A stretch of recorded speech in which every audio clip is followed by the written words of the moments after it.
Mari buka Alkitab kita, Mazmur pasal 24. Mazmur pasal 24 ayat yang pertama sampai dengan ayat yang ke-6. Meskipun kita punya tema di ayat yang ke-4, tapi saya mau supaya kita semua membaca dari ayat yang pertama sampai ayat yang ke-6. Mazmur 24 ayat 1 sampai 6. Iya. Kedatangan Raja kemuliaan dalam bait Allah. Iya, Mazmur Daud. Tuhanlah yang empunya bumi serta segala isinya. Mazmur berapa? 23 maksud saya. Iya, saya yang salah tadi. Jadi berapa? 24 ya? Oke, saya yang salah. Saya cuma mengetes saudara, rupanya saudara masih luar biasa. Maafkan saya Ibu. Mazmur 23. Tuhan adalah gembala yang baik. Mazmur 23 ayat 1 sampai 6. Baik. Tuhan gembalaku yang baik. Mazmur Daud. Tuhan adalah gembalaku, takkan kekurangan aku. Ia membaringkan aku di padang yang berumput hijau. Ia membimbing aku ke air yang tenang. Ia menyegarkan jiwaku. Ia menuntun aku di jalan yang benar oleh karena namanya. Sekalipun aku berjalan dalam lembah kekelaman, aku tidak takut bahaya. Sekalipun aku berjalan dalam lembah kekelaman, aku tidak takut bahaya. Itulah tema yang disampaikan kepada saya hari ini. Terus? Sebab engkau besertaku. Iya. Gadamu dan tongkatmu, itulah yang menghibur aku. Engkau menyediakan hidangan bagiku di hadapan lawanku. Engkau mengurapi kepalaku dengan minyak. Pialaku penuh melimpah. Pialaku penuh melimpah. 6. Kebajikan dan kemurahan belaka akan mengikuti aku. Kebajikan dan kemurahan belaka berkat Tuhan akan mengikuti kita sampai kapan? Seumur hidupku. Seumur hidupku. Dan aku akan diam dalam rumah Tuhan sepanjang masa. Aku akan diam di dalam rumah Tuhan sepanjang masa. Terima kasih Ibu. Nanti ada beberapa ayat kita akan kupas, tapi saya berjanji saya menyampaikan firman Tuhan ini tidak akan lama. Saudara-saudara sekalian, 30 sampai 40 menit ke depan saudara konsentrasi dengan baik, karena ada beberapa hal penting yang akan saya sampaikan kepada saudara-saudara sekalian. Kita tahu bersama bahwa keadaan dunia yang terus berubah membuat manusia terus beradaptasi dengan lingkungannya. Keadaan ini semakin hari semakin berubah, tidak stuck, berubah terus keadaan ini. Hal ini dilakukan supaya apa? Agar kita semua dapat bertahan sebagai umat ketebusannya. Nah, Tuhan mau kepada kita bahwa kita tetap bertahan menghadapi gejolak apapun dalam setiap kehidupan kita. Terutama dalam hal apa? Yang paling mendesak hari-hari ini, dalam hal ekonomi kita. Saudara-saudara, di mana harga kebutuhan pokok yang terus naik. Beberapa hari yang lalu kita melihat bahwa BBM juga naik, sekarang turun lagi. Naik terus, saudara-saudara sekalian. Kebutuhan ekonomi, kebutuhan pokok kita semakin hari semakin naik. Dan saya memberitahukan bahwa dunia ini tidak akan semakin baik. Kalau orang hamba Tuhan yang berkata bahwa dunia hari-hari ini akan semakin baik, dia tidak mengerti apa arti kebenaran firman Allah. Hari-hari ini keadaan tidak akan semakin baik, tapi percayalah, orang yang berlindung dalam kemahnya, orang yang berlindung dalam sabdanya akan tetap dipelihara. Amin. Dunia boleh resesi, tetapi anak Tuhan tetap resepsi. Amin. Dunia sedang mengalami masalah gejolak yang sangat luar biasa, tetapi percayalah, saudara tetap akan dipelihara oleh Allah. Saya melihat dengan mata kepala saya sendiri, saya melihat dan saya mempelajari orang-orang yang mengandalkan Tuhan akan tetap dipelihara oleh Tuhan.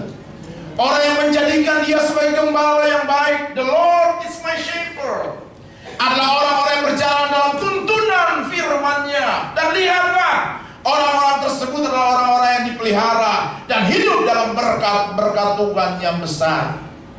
Umat Tuhan tidak terlepas dari berbagai macam masalah. Umat Tuhan tidak terlepas dari berbagai macam persoalan. Semua kita punya persoalan hidup. Semua kita punya tantangan hidup.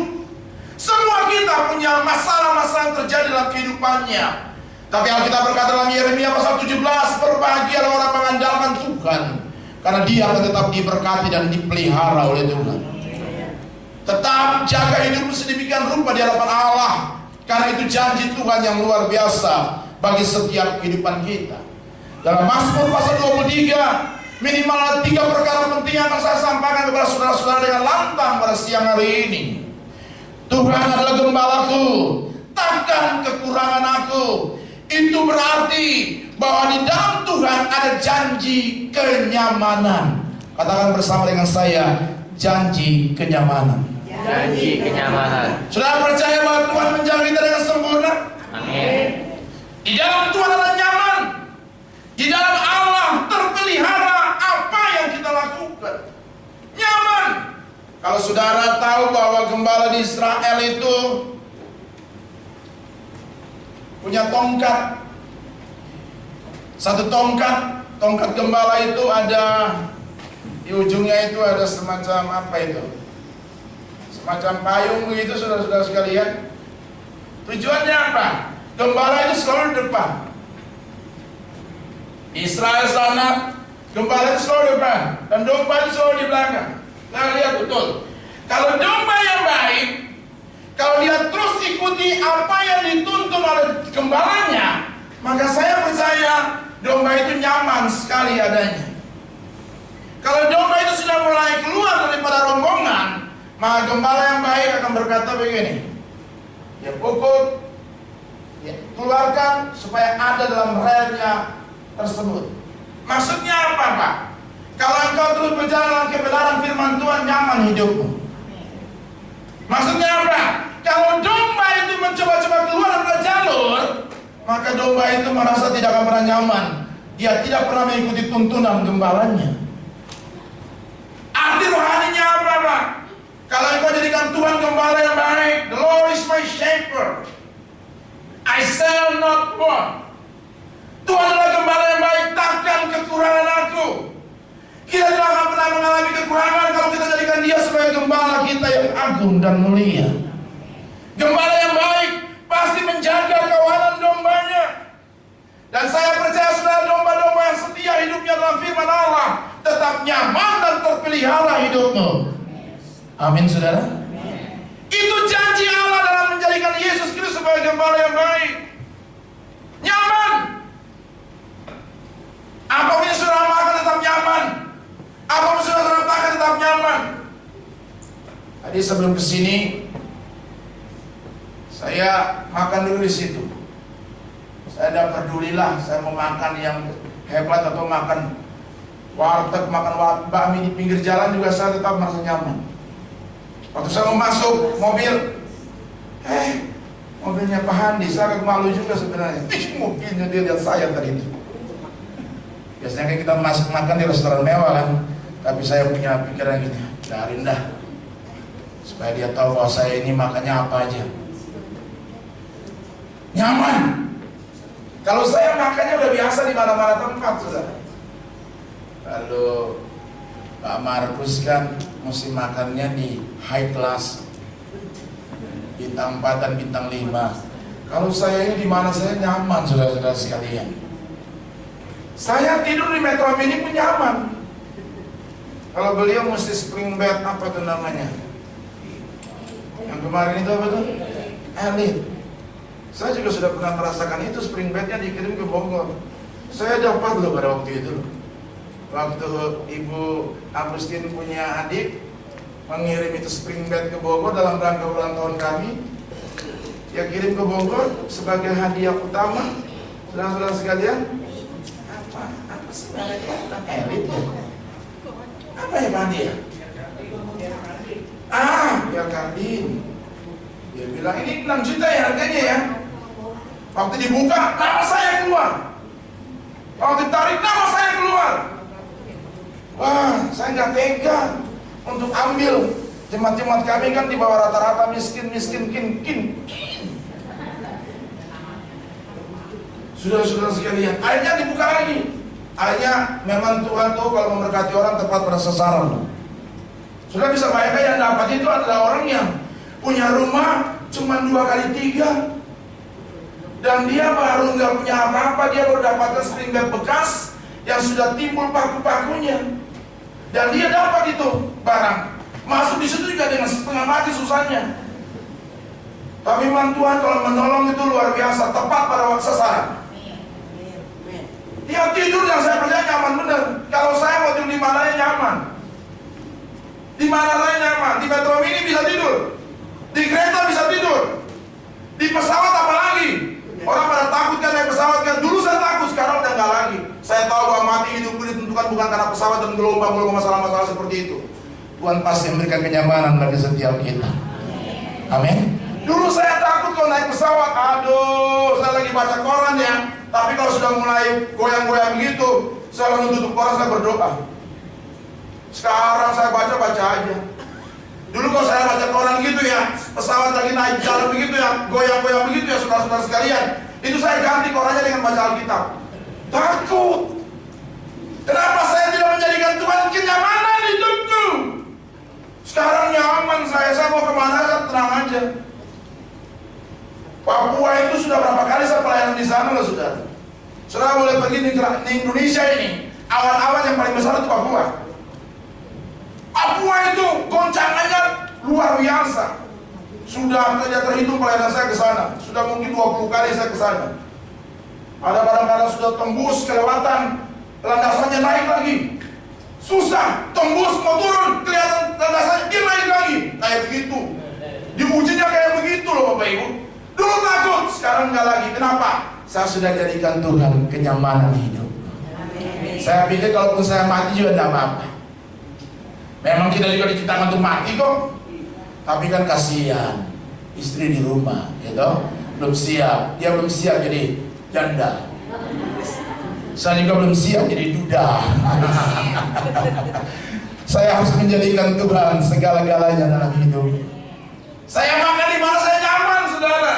Tapi kalau Tuhan belum menentukan kita mati, belum tentu mati. Tapi kalau Tuhan sudah menentukan kita mati, engkau makan keselak tulang, selesai, saudara-saudara sekalian. Tapi kalau Tuhan belum menentukan engkau mati, biarkan engkau ditabrak truk, ditabrak kontainer, Tuhan dia belum mati, belum. Jadikan Tuhan gembala yang baik, engkau akan nyaman hidup. Amin, saudara. Amin. Nggak perlu takut menghadapi apapun. Ada orang yang takut dengan ketinggian? Takut? Nggak usah perlu takut. Persoalan pertanyaan saya, engkau tidak jadikan dia kenyamanan hidup. Bulan 5 saya mau ke Israel. Kalau mau ikut silakan. Tanggal 6 Pak Handi, tanggal 6 sampai tanggal berapa tuh jangan kasih saya pelayanan di KFC. Saya bertolak ke Israel. Kalau Tuhan izinkan 1 tahun ini 2 kali saya ke Israel. 6 Mei sampai tanggal 12 atau 13 pulang lagi. Saya pimpin rombongannya bulan Juli pada waktu liburan. Itu sudah terdaftar tanggal 22 Juni sampai bulan Juli awal, sudah sekalian. Tapi itu masih berencana kalau Tuhan kehendaki. Di sana naik pesawat banyak lama banget. Kayak orang mau pergi kemana ya lama banget. Tapi kalau saya sudah tidur, lupa semuanya. Saya makan pun bisa tidur loh saudara-saudara sekalian. Saya makan pun bisa tidur. Di mana sih Tuhan kasih karunia itu saudara-saudara sekalian. Nyaman, nyaman, nyaman. Jadikan dia kenyamanan hidup. Amin. Amin saudara. Yang pertama, kalau engkau jadikan Tuhan segala-galanya gembala yang baik, maka janji yang pertama, janji kenyamanan. Filipi pasal 4 ayat yang ke-19. Mari baca, Ibu. Filipi 4:19.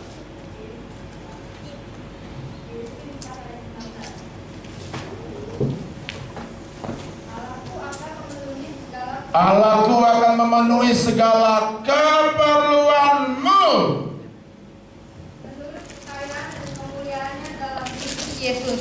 Amin. Amin saudara. Amin. Tuhan akan membuat kita merasa nyaman Dengan apa? Mencukupkan setiap apapun yang kita perlukan. Katakan amin. Itu janji Tuhan mengenai kenyamanan. Makanya kita berkata, Allahmu akan memenuhi segala keperluanmu menurut apa? Kekayaan dan kemuliaannya dalam siapa? Dalam Kristus Yesus. Paulus mengerti. Makanya dia tutup dengan dalam nama Yesus. Doa orang yang benar harus ditutup dengan nama Yesus. Kemarin ada jemaat kami yang meninggal. Maaf, saya pakai kata semuanya Muslim. Anaknya gereja, tidak, bapaknya gereja di kami, anaknya masih Muslim. Waktu saya datang dengan jas lengkap, dengan beberapa teman, tidak jauh dari situ. Saya izin kepada orang-orang yang Muslim di situ. Bolehkah saya berdoa? Saya berdoa bukan kepada anak tersebut, tapi saya berdoa untuk semuanya. Ada mahasiswa sarjana teologi yang melayani di gereja kami, dia berkata begini, tadinya saya kirain Bapak tidak berdoa di dalam nama Tuhan Yesus karena situasinya sangat begitu rupa. Saya berdoa awalnya begini, Tuhan, dengan peristiwa yang sedang terjadi ini, Tuhan kuatkan semua yang ada pada yang melihat kenyataan hidup bahwa manusia diciptakan bukan saja untuk lahir dan menikmati kehidupan, tapi satu kali waktu juga akan meninggalkan dunia ini dan kembali kepada pangkuan Bapa di surga. Saya ngomong bla bla bla lengkap dan saya tutup. Dia kira saya cuma bilang gini, kami akhiri doa ini dalam nama Tuhan, pencipta langit dan bumi. Saya ngomong begini, kami akhiri segala permohonan doa ini di dalam nama Tuhan Yesus yang punya surga, yang berikan keselamatan kepada semua kami. Amin. Setelah amin itu kami pamit. Kami takut juga saudara-saudara sekalian. Pada waktu itu orang-orang Muslim di sana, dalam nama Yesus yang punya surga, yang di dalam nama tersebut ada keselamatan dan jaminan keselamatan diberikan.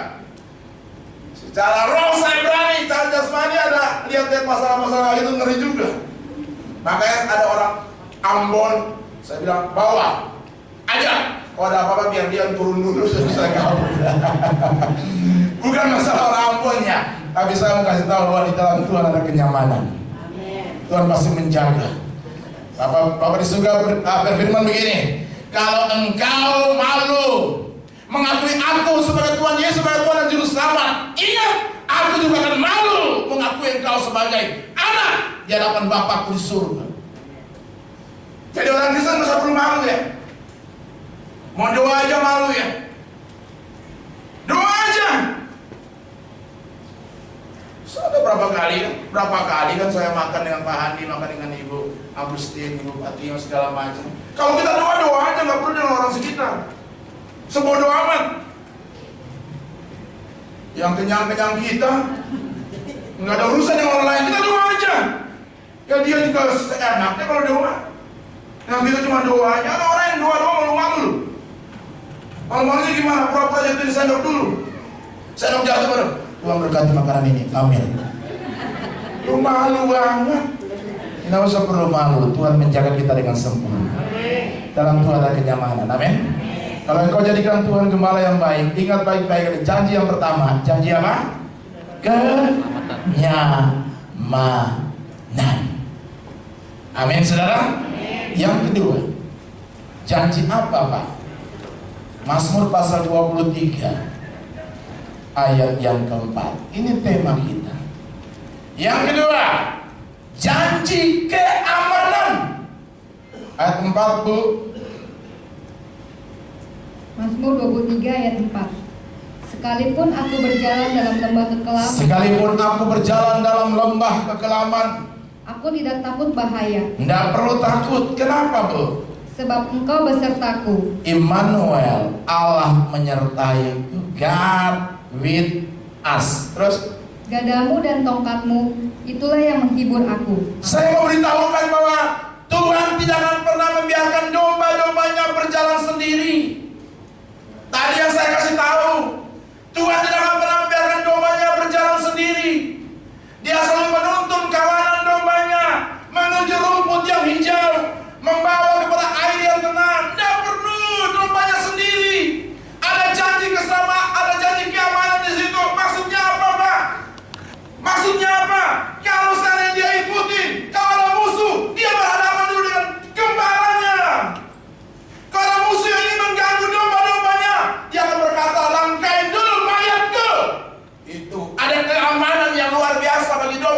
lawannya.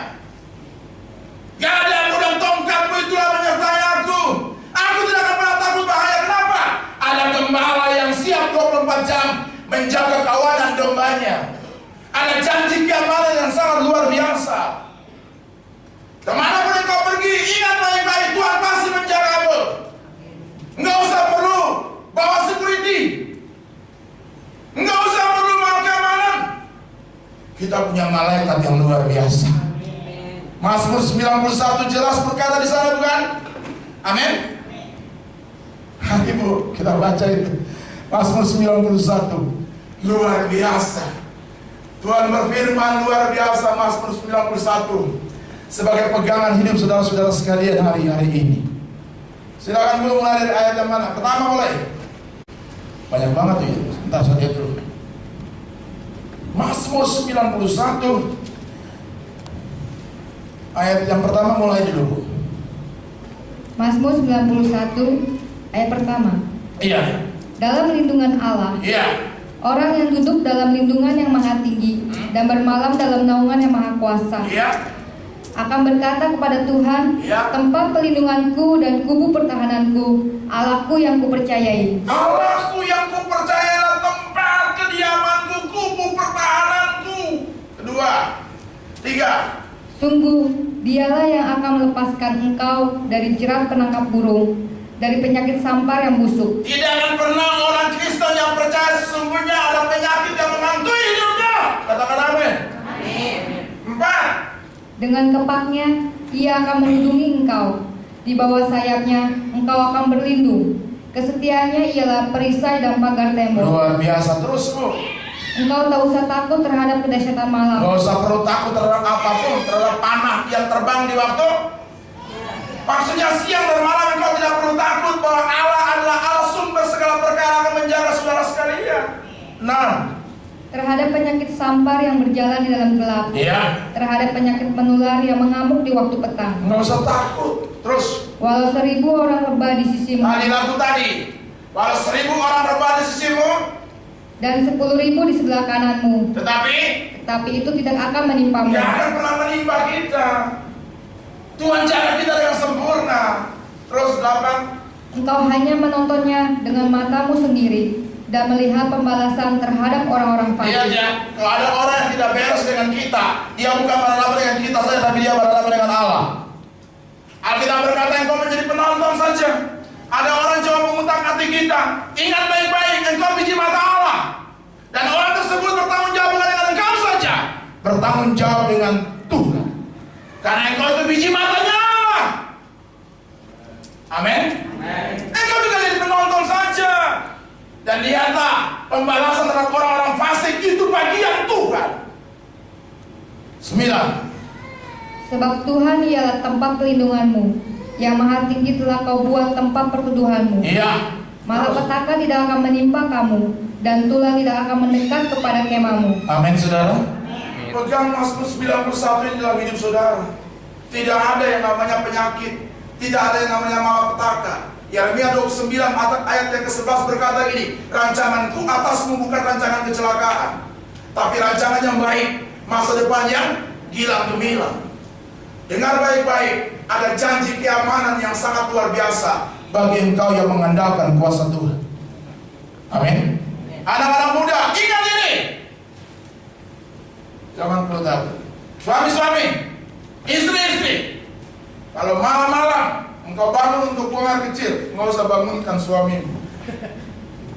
Kadang-kadang buang air kecil aja, Pak, kenapa mau pipis? Terus ngapain? Antarin, ampun dah. Lu takut, masalah gitu aja takut. Yang paling konyol, Bapak bilang, Mama, bangun mah. Kenapa Papa mau pipis? Ya, kamu kok kayak begitu sih? Kamu kok nggak meyakini bahwa Tuhan menjagamu dengan sempurna? Amin. Kalau kita mau naik mobil, biasanya doanya biasa doang, doa Tuhan sertai. Saudara lihat, kalau orang mau naik mobil, orang mau naik kereta, dan orang naik pesawat, bedanya beda, doanya beda. Lihat aja, kalau orang naik mobil biasanya nggak doa juga nggak apa-apa lah, ya kan? Kalau naik kereta gitu, naik motor gitu, Pak Edi masih motor baru, bagus banget tuh di bawah. Saya lihat, motornya ampun dah, hebat bener. Kayaknya masa perlu doa deh.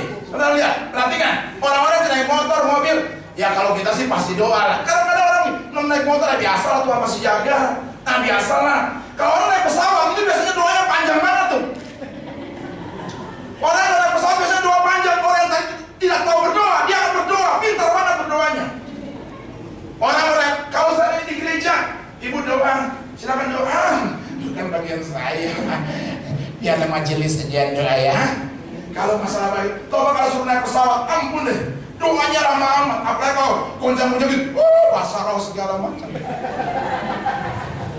Dia kurang mempercayai keamanannya Allah. Lihat aja, lihat, ini realita, ini kenyataan. Saya pernah naik pesawat dari mana? Dari Makassar. Samping saya, maaf ya, itu berjilbab. Waktu goncangan, saya santai aja. Dalam hati saya, kalaupun saya mati juga saya masih di surga kok. Wah, dia, maaf ya, nggak tahu tuh ayat-ayat apa dia pakai. Ayat kursi kali, ayat meja kali, segala macam. Baru udah diam baru segala macam. Nggak usah perlu takut, Tuhan pasti menjaga. Amin. Nggak perlu takut tuh, Tuhan pasti menjaga. Ibu-ibu, kalau suamimu pergi kerja di mana? Alah, masa perlu takut, pasti kalau dia nggak benar dia pasti berurusan dengan Tuhan. Gitu aja supaya kamu nggak stres. Kalau saya kamu mikir nanti kalau suamiku di kantor gimana ya? Gimana ya nanti kalau dia digodain sama sekretaris gimana ya? Makanya ibu-ibu ya, saya kasih tahu ya, ibu-ibu ya, makanya di rumah itu harus layani suami yang baik. Pakai pakaian jangan itu aja.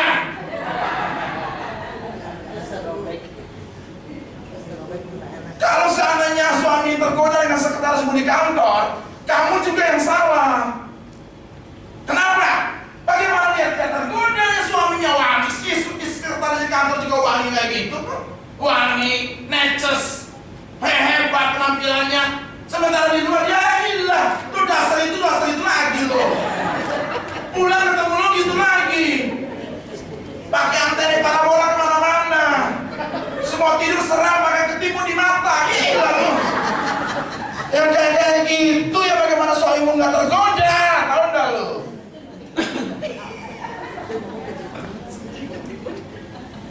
Ayo dong, sambut suamimu pulang kantor, mandi yang bersih.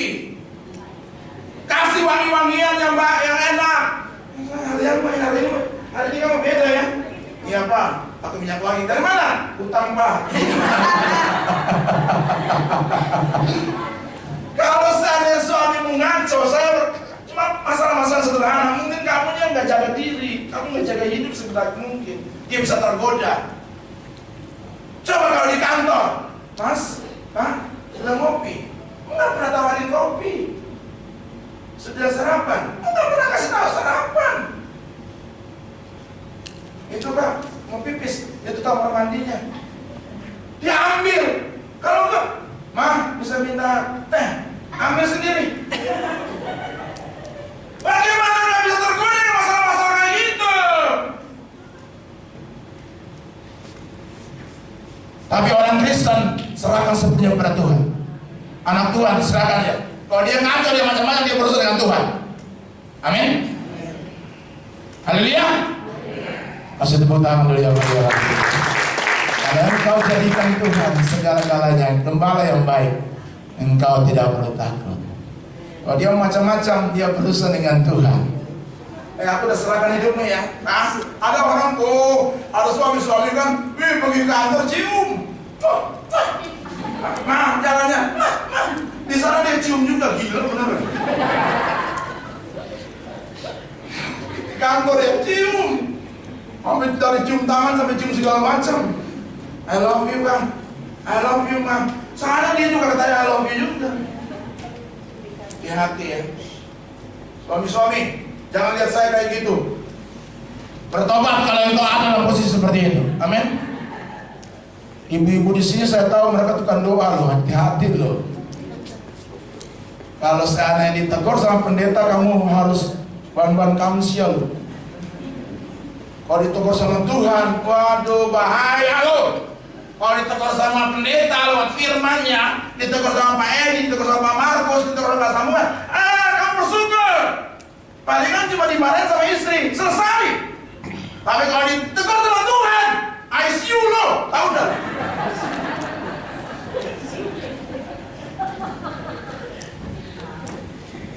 Bukan ngancam, kalau Tuhan yang tegur bahaya hidupmu.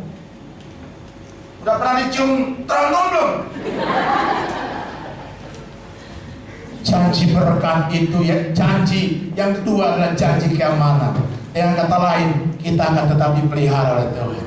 Kemana engkau pergi, kemana engkau melangkah, Tuhan menjaga kita. Mazmur 91, engkau menonton. Kalau ada orang-orang yang macam-macam dengan saudara, dia berusaha dengan Tuhan. Amin. Yang terakhir, ayat 5 dan ayat yang ke-6. Janji apa, Pak? Janji berkat. 5 dan 6, Bu. Mazmur 23 ayat 5 dan 6. Engkau menyediakan hidangan bagiku Di hadapan depan lawanku. engkau mengurapi kepalaku dengan apa? Dengan minyak.